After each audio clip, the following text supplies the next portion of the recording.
Hi, everyone. Thank you so much for joining this pre-travel session with WildChina and Beijing United Family Hospital. I am Jenny. My name is Jenny Zhao. I am the Deputy General Manager of WildChina.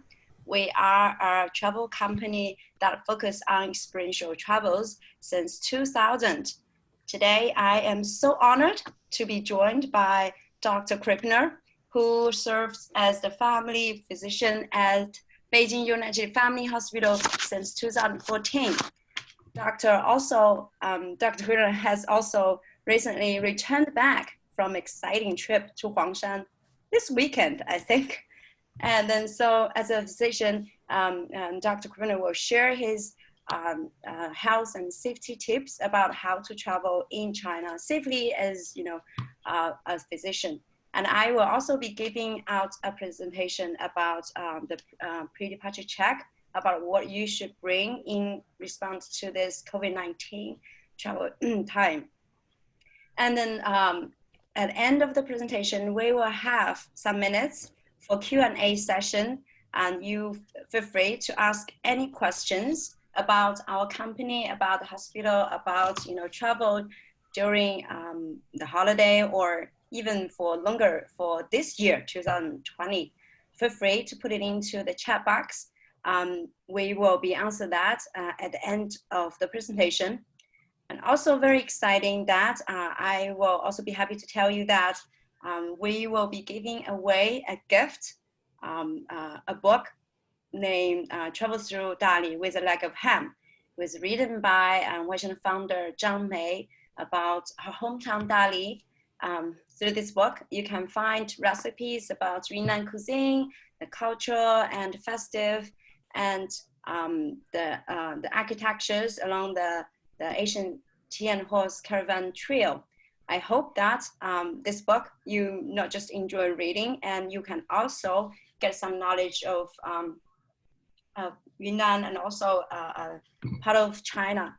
And then if you are traveling to Yunnan, then you can get some inspiration. If you are not, that can give you some inspiration as well. Okay, I will be given, without further ado, I will hand this over to Dr. Krippner, who will give us his tips, very important tips, about travel and travel safely post-COVID-19 holiday. Please. Okay.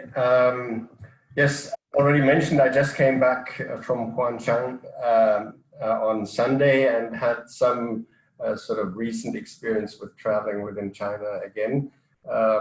Right. So this doesn't move.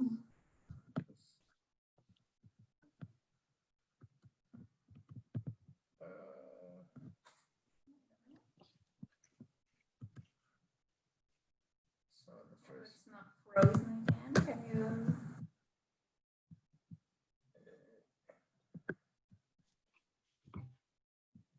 Looks like internet is not working well in a rainy day. Oh. Okay. See the next slide. Is it working again? Yeah. It's Sorry okay. for the technical issues. There we go. Okay, this is just a short summary of my professional career. I'm an internal medicine and family medicine physician, and also with many years in the tropics and also experience in tropical medicine. Travel medicine is actually a spin-off of tropical medicine. Right, this is Liangma Clinic. Should you ever have the need to come and see me, then we are close to the Kempinski Hotel and the American Embassy in Liangma. Right, now precautions during air travel. It focuses mainly on air travel, but there are lots of similarities with train and bus travel. I'll make a comment on that at the end as well. Right. The first slide, first of all, the this presentation is not meant to show lots of pictures and graphs and so on, but just rather like a checklist that you can go through when you, before you travel or when you're planning your travel. Now, the first time at the time of booking, maybe Jenny will later also dwell on that. So I don't think we have to go through that in every detail, but the general recommendation is that if possible, book at the, or travel at a time when less people are traveling. That means, for instance, during the middle of the week instead of a weekend, and so on. Reserve a seat somewhere in the plane where a few people are around you, which now, looking just at my recent trips, whether it was to Hainan or whether it was to Tunxi, the plane was fully booked, and so there was no chance to reserve with fewer people. And of course, you should always check the messages of the airline, whether it's with the app or on by email. And of course, be sure about the latest government regulations concerning the area going to. More important now, from my point of view, is the second slide before leaving for the airport. Since you have to wear a mask on the plane, and that's a regulation, but also, of course, for precaution. I'll get back to that later. So you should have a sufficient supply of masks. Which types of masks we'll get back to later. And then you should have some hand sanitizer in small bottle, less than 100 mils, otherwise you won't get through security check. And then hand wipes. Do pack a fever thermometer because if you're not feeling well, and it may help decide whether you really have a problem, or not, because sometimes temperature doesn't feel what you think it is. It is not what you think it is. Then it's also good, of course, this is depending on the duration of your trip. If it's just for 2 days, well, you can think about whether you want to do all that. But for any longer trip, sort of the recommendations I gave here is more for a trip of 5 days a week or even longer. Now, it's good to have a supply with painkiller, whether it's paracetamol or ibuprofen, to have it with you for any headache. But of course, if you have a fever, and then as a first aid, and if you have a real fever, then you definitely should see a doctor. So it should not delay the consultation of a doctor, but just help you as a first aid. If you're on regular medication, like for high blood pressure or so, then you should have a sufficient supply, and to that we'll get back a little bit later. Whether you have a nasal swab result for COVID-19 corona testing with you depends a bit on the area you want to go to. If you're just flying to Shanghai, Guangzhou, or any larger city, that's certainly not necessary. But if you go to remote areas, then you have to consider it. And well, remote areas, I'm going to say something a little bit later as well.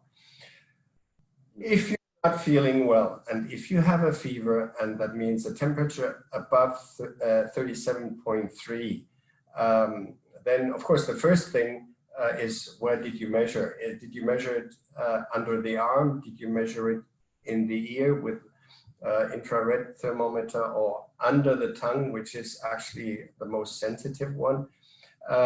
Repeat the temperature check, but if you're feeling not well and you have a temperature of 37.5 or more, then I think it doesn't really make sense to go to the airport, because you will most likely be found out, then I think it's better to stay at home and not go to the airport then. Right. At the airport, at check-in or before boarding the plane, of course, you should have your health app ready that shows that you're okay. Wearing a face mask on public transport to the airport and in the airport. And you should have what I already recommended before, that you have additional masks and the wipes and the bottle, not only in your checked-in luggage, but certainly in your hand luggage also. And the usual recommendations, I'm sure you're all aware of. Keeping a distance is one. Keeping a distance, wearing a mask those are the most important ones, and that at the airport certainly applies in restaurant check-in area and shopping boarding areas. If you see someone coughing, and it's, of course, I don't mean just a single cough and then nothing anymore, but repeated coughing or so, then it's better to keep a distance from that person as well. Avoid touching public door handles and handrails and so on, and specifically in toilets, is, as you may know, that if someone is infected and coughing, for instance, small droplets may survive on the surfaces for several hours, depending on what surface and of course on the type of droplet and so on. But so it's always better not to touch any surfaces that are touched by other people. And what I already mentioned with keeping distance and wearing a mask, then the other well-known precaution is washing your hand frequently with soap and water for at least 20 seconds. And of course, when you're in the plane, you cannot always go to the toilet, and that's when the hand wipes and the hand sanitizers come in very handy. And so you have to use those. And when you happen, just by chance, to meet friends at the airport, or, well, you are in a group of friends, then you may not have seen for a while, then please do not embrace and shake hands, just also as a precaution. Now, during the flight, if try to change your seat to a less crowded area of the plane, well, my recent experience showed that that's not possible, because you have fewer flights to a certain region, and therefore the flights are fully booked and there's no chance. Of course, already mentioned, wearing your face mask. If it's getting moist, if you're using a surgical mask and it's really getting wet, it doesn't help so much anymore. So you should have a replacement mask, at least one in your hand luggage, and then change the mask. Do avoid touching your mask, your eyes, your mouth, nose, mouth with unwashed hands. Actually, it's surprising if you you have to use a mask regularly, and if you try to observe yourself how often you're touching your mask and the rest of your face, sort of unknowingly. And actually wearing a mask also helps you to realize how often you touch your face without really realizing. And so this should be avoided, because if you touch surfaces before, if you, for whatever reason, haven't washed your hand or cleaned your hand, then touching your face, and if your hand is contaminated, then of course you could infect yourself. In the one recommendation is also, because you don't know who used the seat before, even though planes are cleaned and so on, but with a hand wipe, you can clean your table in front of you and your armrest. What is important on a flight, because the air is very dry, you should always drink sufficiently, but of course you want to avoid using the toilet, so avoid drinking alcoholic drinks and coffee, because they may make you go to the toilet more frequently. And if you have to go, of course, then as mentioned before, touch as little as possible. Washing or cleaning your hands with disinfectant sanitizer, you should do before eating, after eating, specifically after going to the toilet, if you touch your face or your mask. So that is something you simply have to get used to. Should I wear disposable gloves? Because some people do it, not very frequently, but sometimes you see it. I don't think so, because you touch the surfaces and possibly your face and so on with your gloves as you do it without your gloves. It's just a habit. And so the gloves don't really help in a lot of protection compared to washing hands frequently. And that means your gloved hands you would also have to wash frequently. And then you also have to take off the gloves in a correct way, that you don't contaminate yourself. And of course you need a bag and so on. And it may give a false sense of security. So I do not see any advantage of using gloves. Now, what about a face shield? Because a face shield has been discussed more also recently, whether it may be sufficient for protection. Actually, if you look at the face shield, the sides are open, and so it's easily imaginable that it's not as safe as a face mask. And there have been studies done that they are not. So just a face shield to replace a mask, a face mask, no. If you want to have it additionally, well, you can do that. But the question is whether it gives you really a relevant higher infection safety. That's quite questionable. And it's bulky and so on, so it's not necessarily comfortable. Right. After arrival, well, this one I can skip that slide, because it's more if you come from overseas and if you have to go into quarantine. But we are rather talking about traveling within China. Now, what about travel on train or bus? Precautions are similar whether you are traveling on a plane or on a bus or in high-speed train. The risk, if you, at least studies that have been done, the risk in air travel of getting infected, just a recent study suggested actually the risk quite low under the condition that you're wearing a mask and doing all the precautions.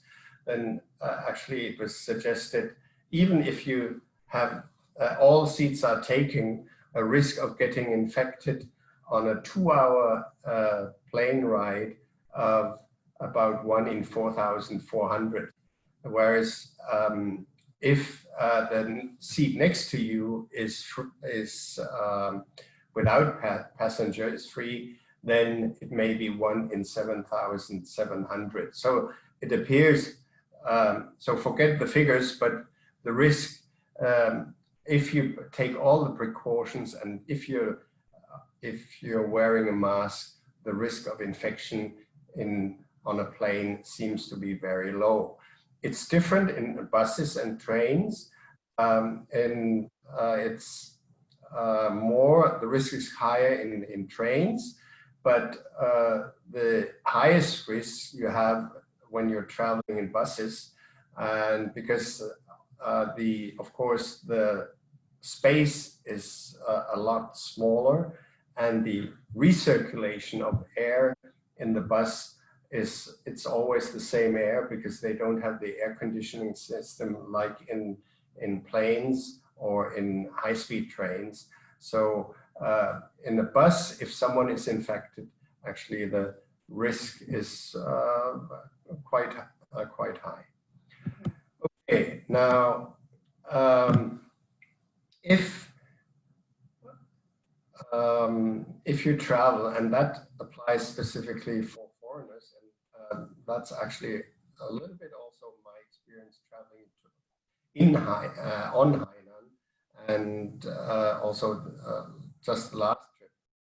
Now, if you go to more remote areas, I think it's important to contact the hotel you intend to stay, or your local travel agent, if you're using one, about the local regulations, because you may be required to have proof that you're healthy. And for instance, what I wrote at the bottom, in case of doubt, it may be a good idea to have your company badge and a certificate of employment of your employer, also housing certificate from your housing compound about your residence, or last police registration. Those actually, when I traveled from Sanya to Bao'an, which is 170 kilometers north of Sanya, I was the only expat on the high-speed train, and when I arrived at the train station, it was other people were just checked by security staff, but when I arrived, they called the police, and the police officer checked me and wanted to know why I'm traveling to Bao'an and so on. So actually, I had those things I had a company badge with me, I had a certificate of employment with me, and that made it a lot easier to explain and so on, and actually shortened probably the whole checking. And so,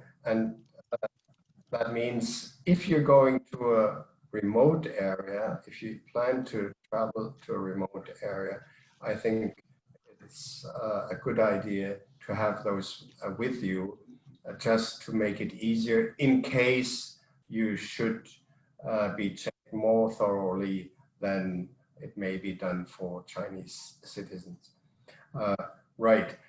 Whether you need a COVID-19 throat test result, it really depends on the area of traveling. And as I said in the beginning, those things you don't need, I'm sure, when you're going to Shanghai or any big city. But in case of doubt, it's always good to check beforehand. Right. Now, which mask is recommended? The surgical mask, well, you may remember in the beginning of COVID-19 in Europe, in the US, North America, everyone sort of said masks are not necessary, and so on.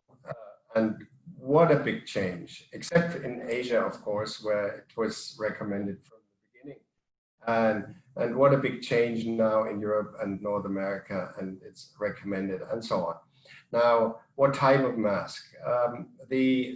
From the studies done, surgical masks seem to be sufficient for the normal traveler. And the only thing, what I mentioned before, if it gets too moist from breathing and so on, then you may have to replace the mask, because the filtering effect is the best if as long as the mask is dry.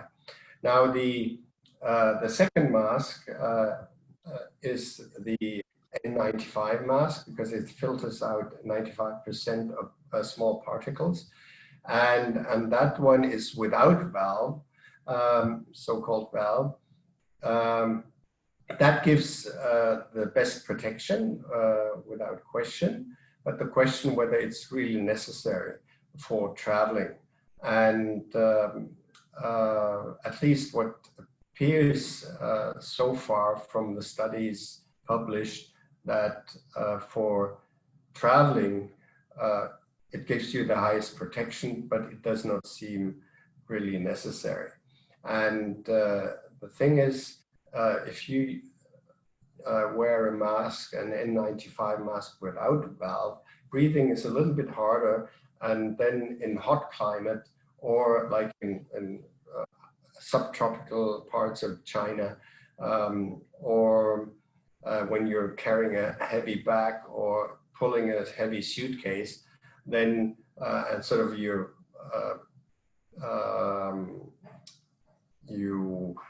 work harder, sort of, then it may be less comfortable. Now, the black mask is this reusable, washable face mask, and it has been shown in studies that they also give protection.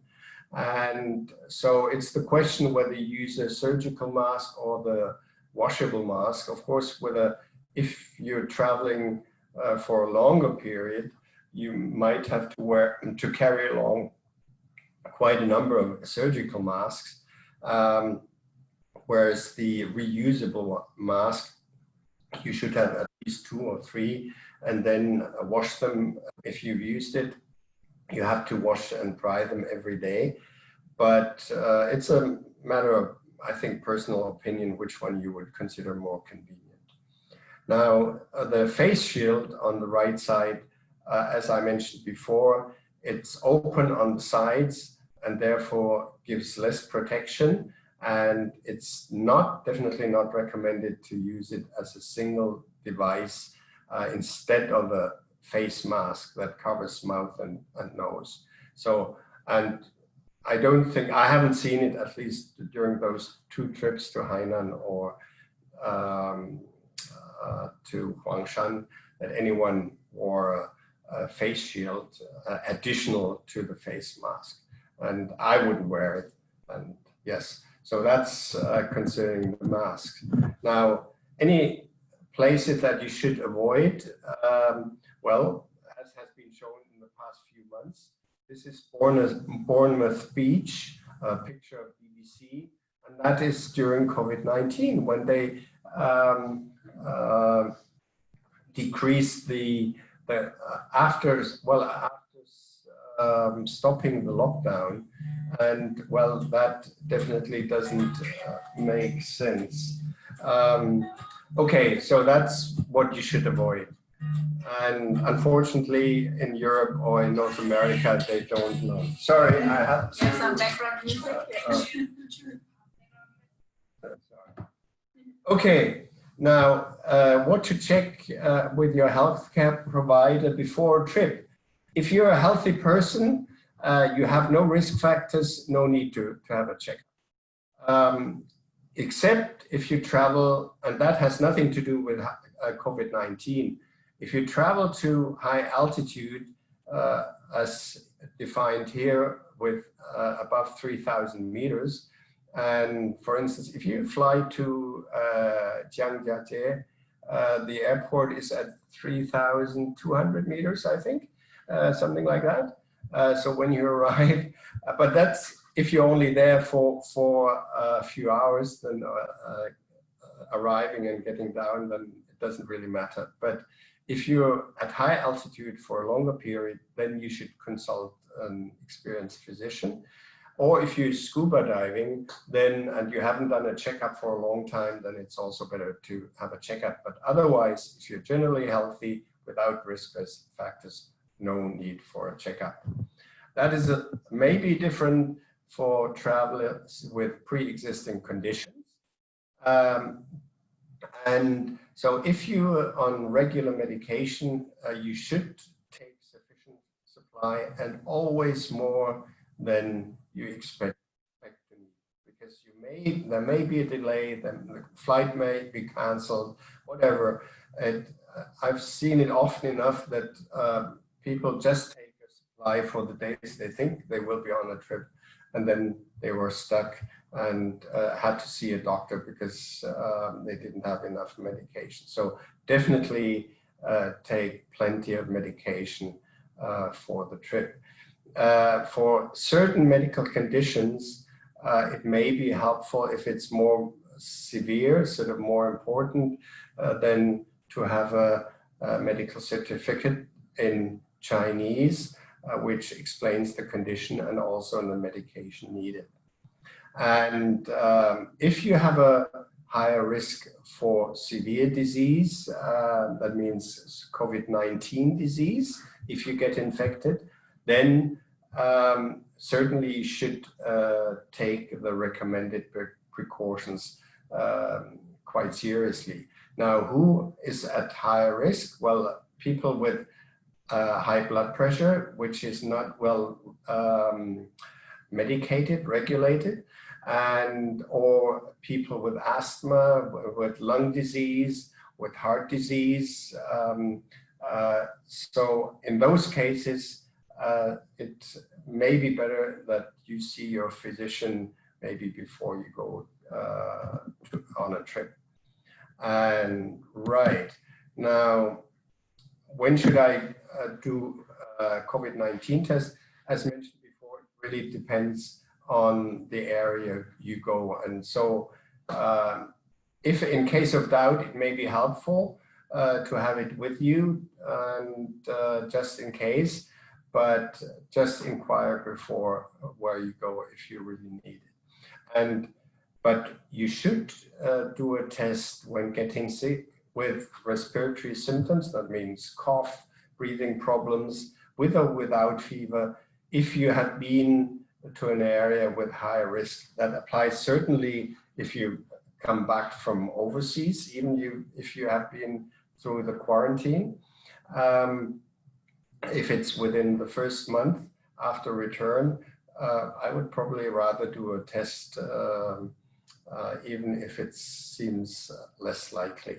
Or any areas within China, I'm not sure now if there's anyone left. Northern China was one of the last regions, but anyway, in case of doubt, rather do a test. Okay, I think that's it. Thank you so much. There's a lot of information to be taken.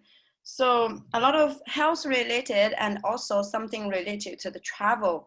And the main, takeaway I get, avoid crowded place, crowded events, crowded lines, and keep the safe distance. That's very, very important.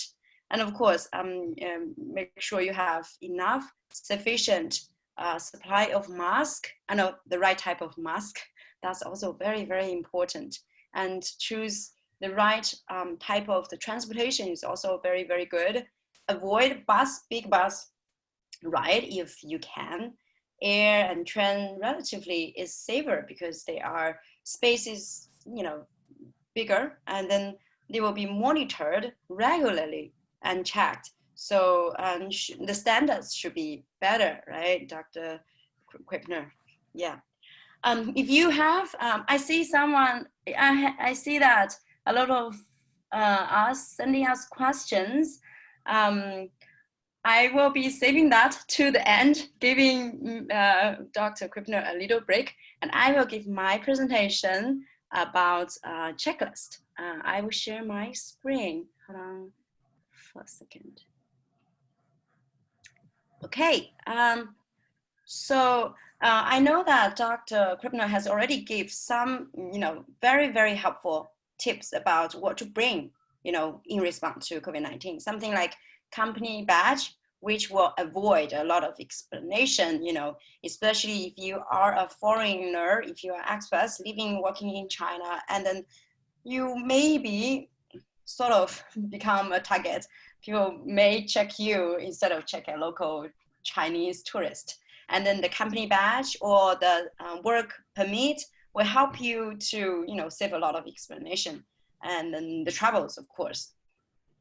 And I will be giving you something, from a travel company background. And also, as I also mentioned, we will give away this wonderful book as a gift at the end of this presentation.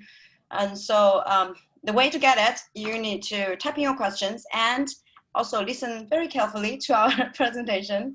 And we will be asking you a question, which we talked about, Dr. Krippner talked about. And then whoever gets to answer correctly or the first will get the best chance to win this wonderful gift. Okay, here comes to our travel checklist.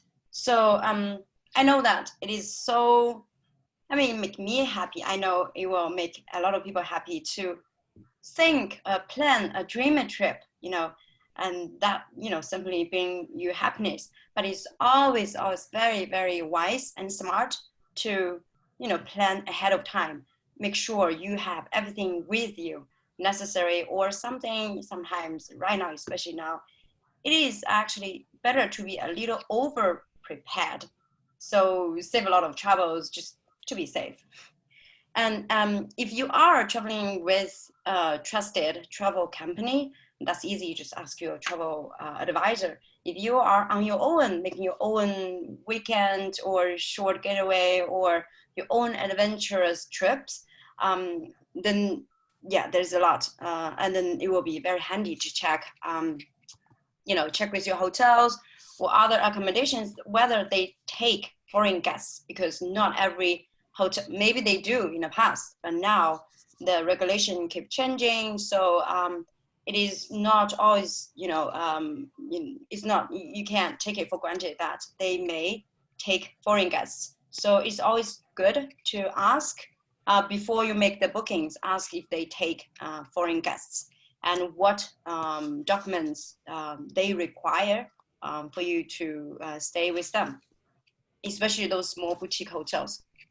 And then the greenhouse code. I know you are no stranger to greenhouse code. So in addition to your own, where you are in Beijing or in Shanghai, you have your own citywide greenhouse code. You will also need to apply for the greenhouse code for the area you will be visiting. For example, to Yunnan, to Guangxi, but that will be quite easy. You can do that in the airport, or it is always good to do that one day before your travel, so you have some time, because sometimes those documents are written in Mandarin. So if you are doing that in the airport, you don't have anyone to help you. That's sometimes a lot of 不方便, not convenient. And then number 3, ensure you have the necessary documentation.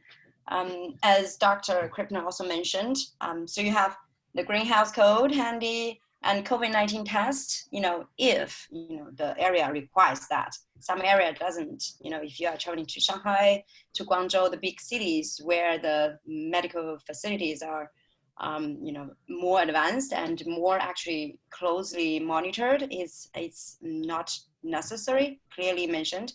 But if you are traveling to remote area, sometimes one province, this city says no, this city says yes, better to just, take that with you. And then your previous 14-day travel itinerary. And number 4, check public attractions. So in the past, some places take walk-in guests. Now less and less places take walk-in guests. So it's always good to make a reservation, buy the entrance tickets, or check whether you can go, at the time you want to travel. So don't just show up, buy the tickets at the entrance office. Don't do that. It's not advised. Otherwise, you waste your time traveling there, and then it's closed or it's not available for foreign guests. That would be a little disappointing. And number 5, book transportation and allow for additional wait times when in transit. That's very, very important too, especially for those busy airports. Small airports should be fine because less flights and less passengers, but I mean, for Beijing, I know you will, because of this COVID-19, you will need to be checked about health code, greenhouse code, a lot of, a temperature check that can result in, even there are not many flights as many as used to be, but because of the new regulation, it may, take some time. So allow more time to process. That will be good. And number 6, that's also Dr. Krippner mentioned. Ensure you have enough masks and hand sanitizers on the road. So if you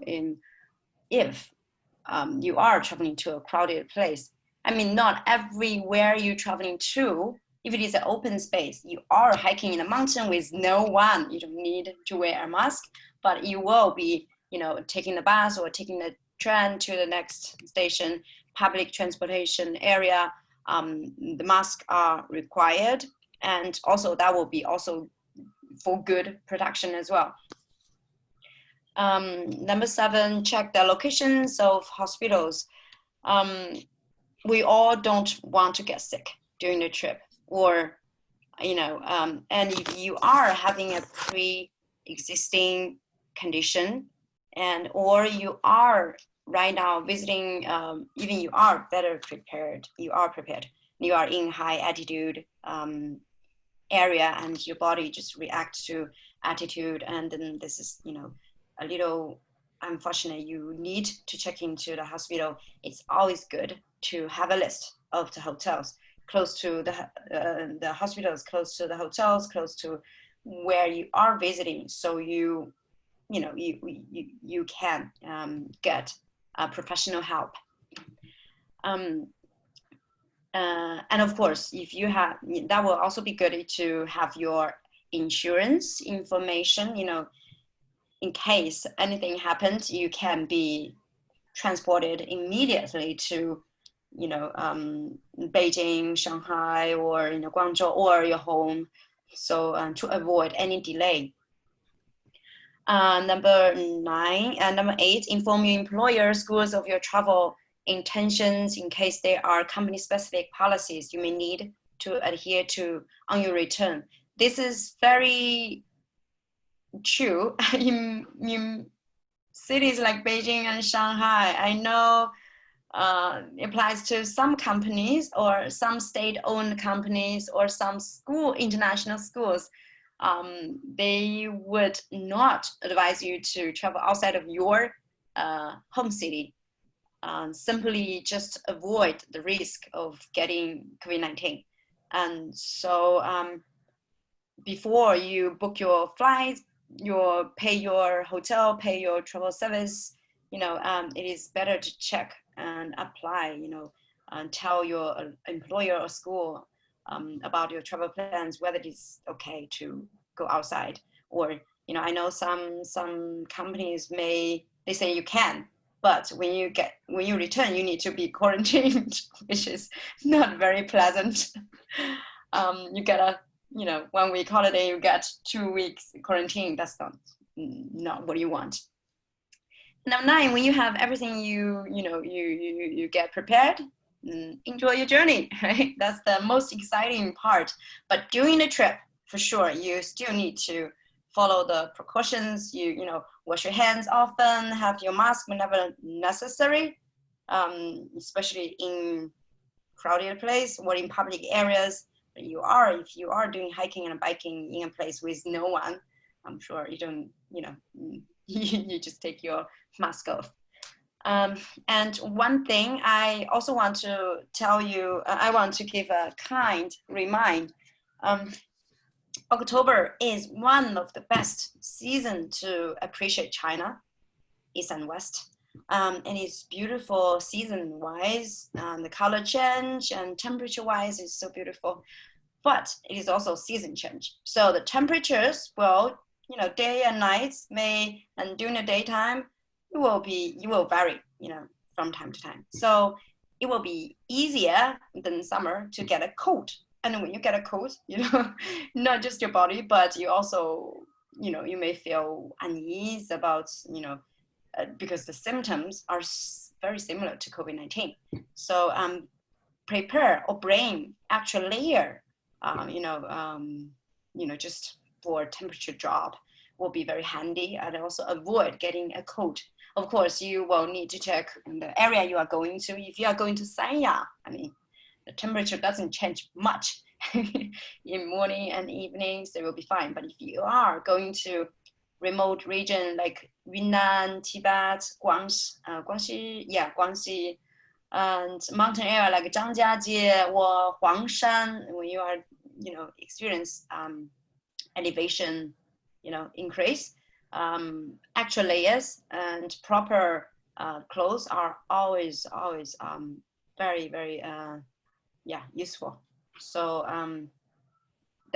then I also we also prepared a COVID-19 travel checklist to make it simple, so you can see, you can, I know we talk about a lot, but in addition to those usual things, there are something we put together. This is very small. Let me zoom. We will send this COVID-19 travel checklist into our WeChat group, and we will share that with you, so you have that at hand. And we here we also have WildChina WeChat account you can follow. We also have our Q&A group chat. Whether you are traveling with WildChina or not, you can always ask a question. Say, it is okay to travel to Inner Mongolia, COVID-19 related. You can always ask us a question, travel related. So we put it simple here, in addition to the usual things you need to take, like sun cream or sunglasses if you are going to high altitude area. Must have greenhouse coat. That's something you definitely have. Make sure it is greenhouse coat. If it is yellow or red, and then you may need to hold on to until it is green again. And valid passport, that your identity with residency or work permit. So your visa, work visa or company badge, and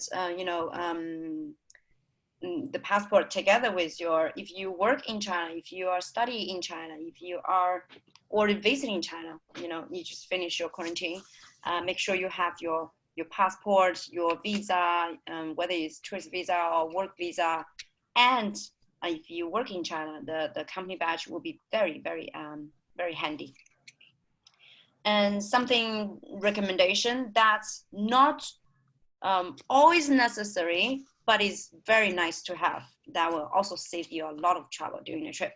So record of your travel for the past 14 days, and your accommodation, ensure you have all the documentation, the hotels or lodges or guest house that require for you to provide, and also the COVID-19 negative COVID-19 test within, usually it is within 7 days, but nowadays some places get it very tight and they will require the COVID-19 valid in 3 days.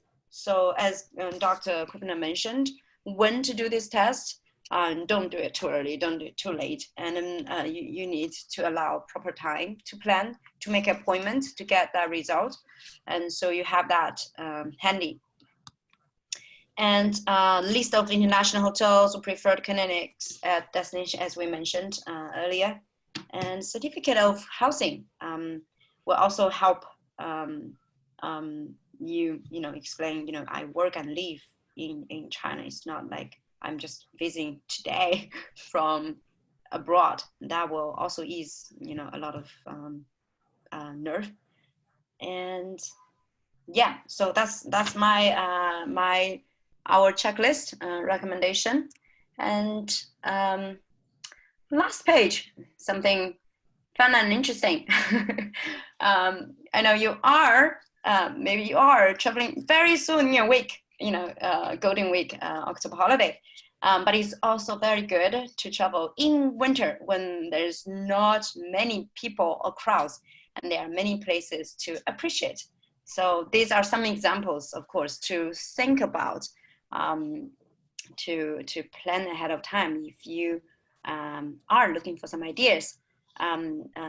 So in the south, you have Huizhou in Guangdong province, which is very less known on people's list for the destination list for touring. It is actually very, very beautiful and it's very pleasant in wintertime. And then there are good options for outdoors hiking and walking. And there are also Asian villages you can visit to appreciate the architectures in the southern part of China. And Songyang in Zhejiang province, which is also a very Asian village, which is not very well known to outsiders. You can see a lot of Zhejiang and also Jiangnan Hui style architectures and village life. And bottom down, you see Guangxi, Guilin. Those are very, very well known, but there are also areas you can avoid crowds, and winter will be a good time to avoid crowds and also appreciate this karst landscape.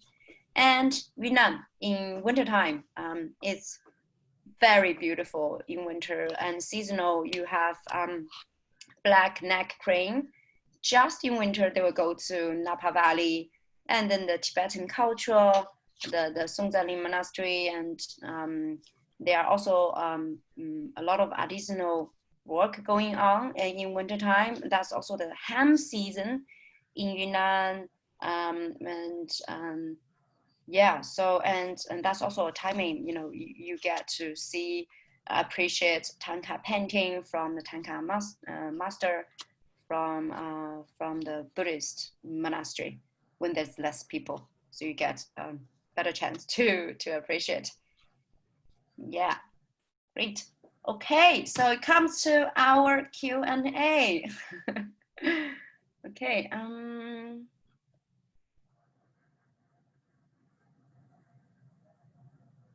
Okay, someone asked us, Uta asked us, what are the requirements for traveling in and out of Inner Mongolia? Is there any critical situation regarding foreigners and or health issues?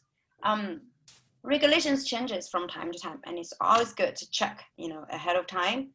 Currently, Inner Mongolia is safe to go, and all you need, even in domestic or express-wise, you need your health code, QR code, and passports. You don't need, you can, as an expert, you can go, and then there's no problem. No COVID-19 required so far. So yeah, that's good news.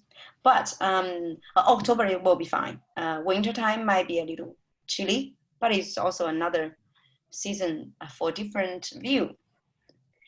And I see that Danila asking a question. I tend to develop a code whenever I get run down, which happens often at the end of traveling. Do you have suggestions or how I can prevent this? Is it safe?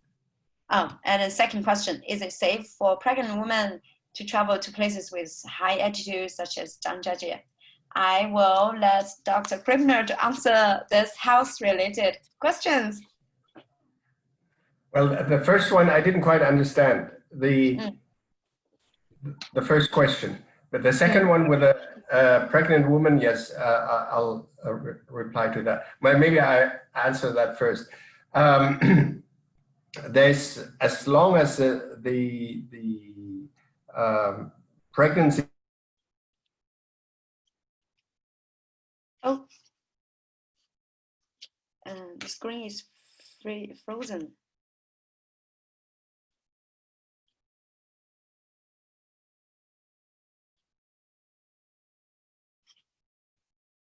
Like Zhangjiajie and Huanglong, they are lower, so there's no objection to go there. I see. So the first question what was the other question? And Danila, I think the first question I understand will be, for some people, everybody's level of concern is different.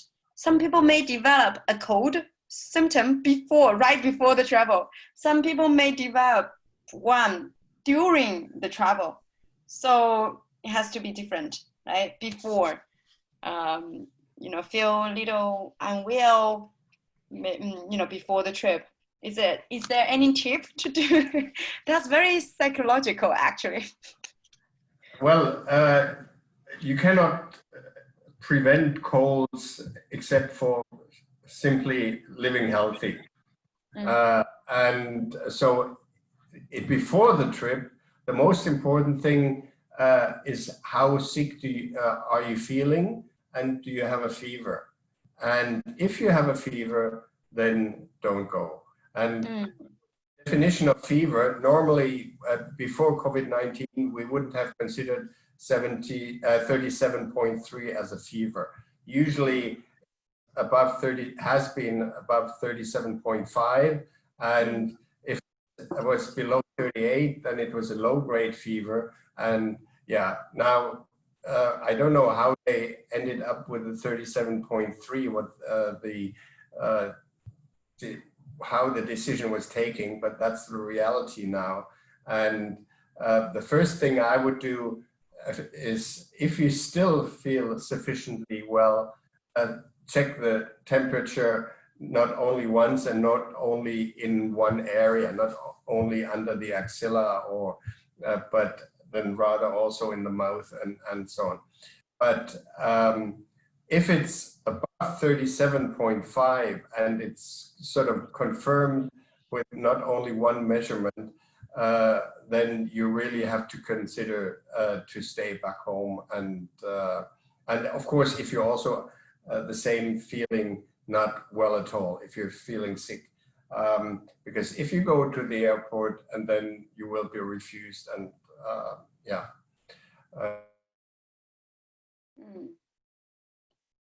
Yeah.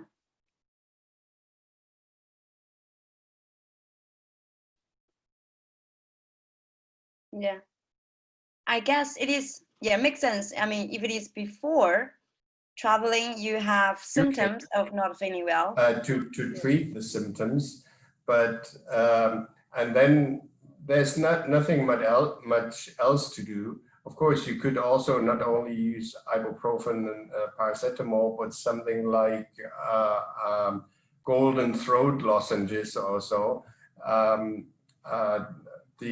just for your throat to feel better. But if you're really getting a fever, then you should go and see a doctor.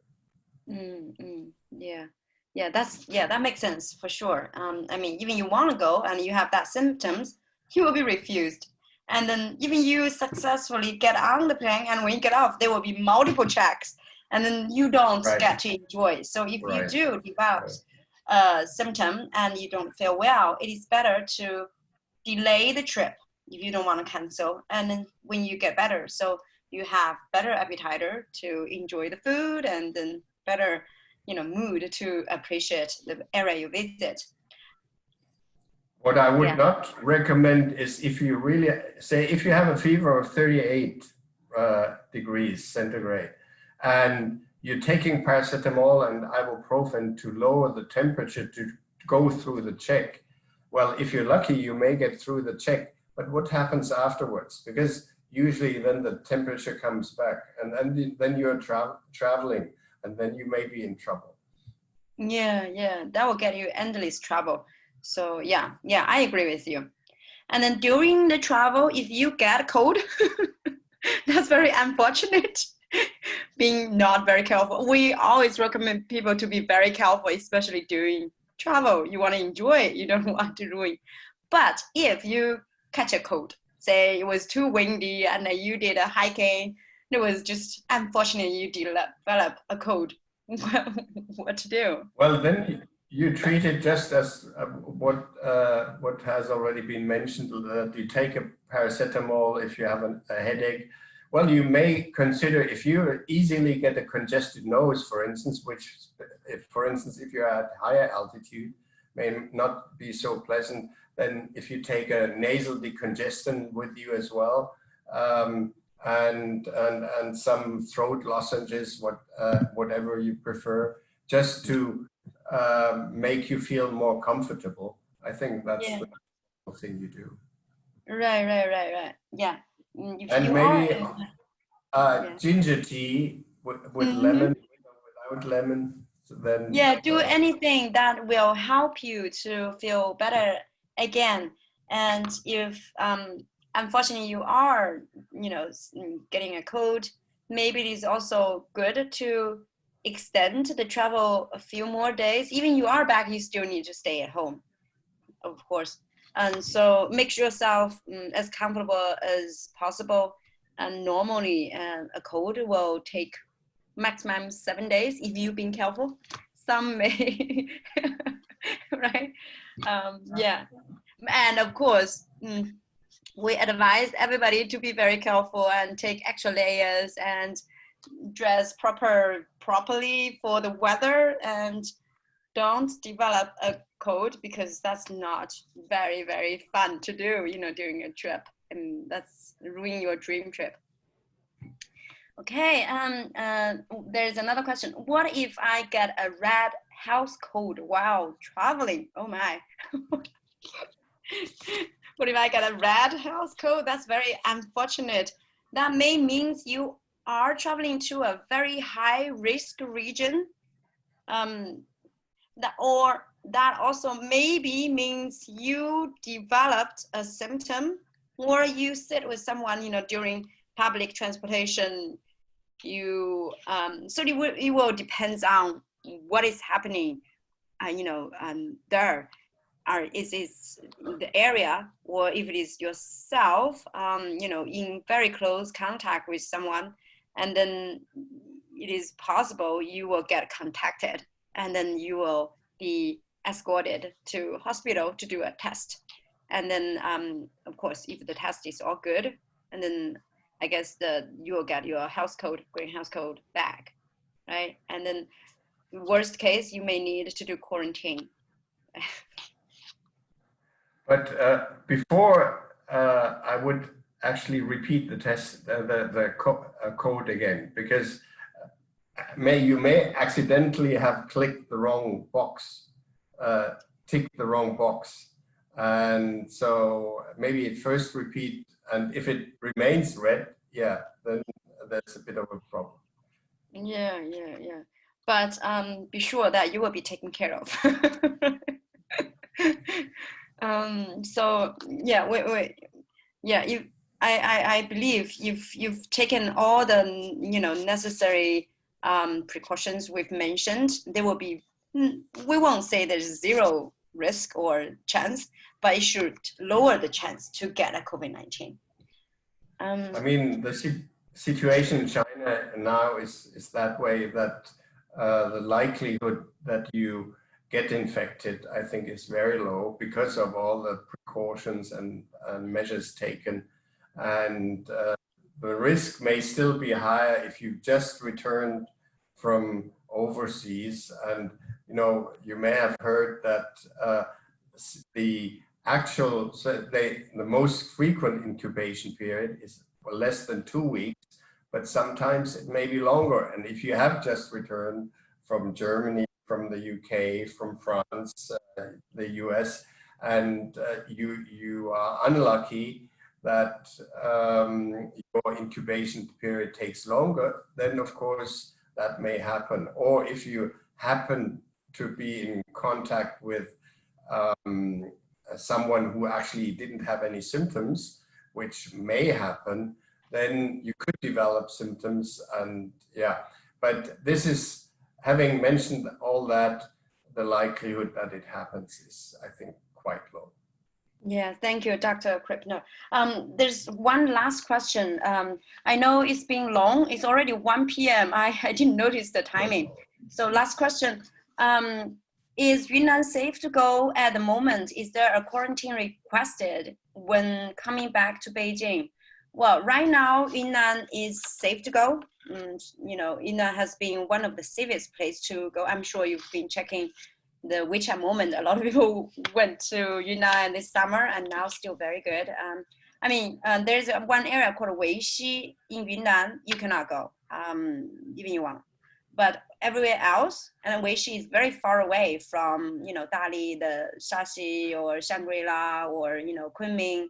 So it's, and then Weishi is being locked down. So it's okay. If you are not visiting Weishi and you are visiting somewhere in the north, northern part of Yunnan, like Shangri-La, Dali, it's okay to go. And some places will require COVID-19 test in addition to your greenhouse code, but it's okay to plan a trip to Yunnan. I know that it's already 1 p.m. I'm sorry. So I will ask you that one question, and then you can all type your answers, and then we will choose the winner for this book. So listen up, guys. The question is, should I use a face shield? That is a question by Dr. Krippner. So type your answers to the chat box. I will give you just 2 minutes because we are running out of time. If you know it takes you longer time to answer, then please let me see. Hold on. I have this WeChat account you can follow, and you can answer that into our Q&A journeys and our WeChat account, and we will be announcing the winners from our WeChat account, so that will not make this meeting too long. So repeat the question again. Should I use a face shield for my October holiday travel?